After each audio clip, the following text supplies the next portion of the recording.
বাংলাদেশ আজ শুভ সূচনা করেছে। প্রথম ম্যাচে পাকিস্তানকে 2-0 গোলে হারিয়েছে।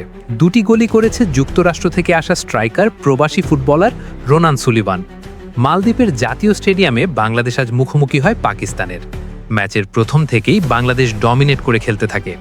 পাকিস্তান চাপ সামলাতে না পেরে ফাউল করতে থাকে পুরো ম্যাচ জুড়ে, ফলে তারা 5টি হলুদ কার্ড দেখে।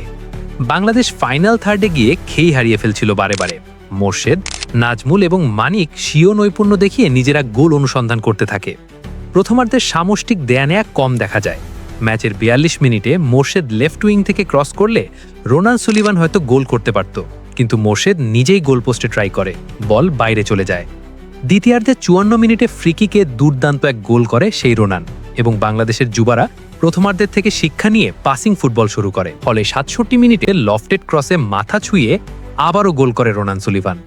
অভিষেক ম্যাচে 2টি গোল করে স্মরণীয় হয়ে রইলেন রোনান সুলিভান। তার আরেক ভাই ডেকলান সুলিভান এই ম্যাচে নামার সুযোগ পাননি। তবে রোনানকে এখন জাতীয় দলের জন্য বিবেচনা করা ঠিক হবে না। রোনান পরবর্তীতে বাংলাদেশের জন্য প্রতিশ্রুতিশীল ফুটবলার হতে পারে। পাকিস্তান হেড দিয়ে একটি গোল করেছিল, যদিও রেফারির বিতর্কিত সিদ্ধান্তে সেটি বাতিল হয়। ধারাভাষ্যকার বলছিলেন এটি গোল, তবে রেফারি ফাউলের বাঁশি দেন। আগামী 28 মার্চ বাংলাদেশ ডিফেন্ডিং চ্যাম্পিয়ন ভারতের মুখোমুখি হবে।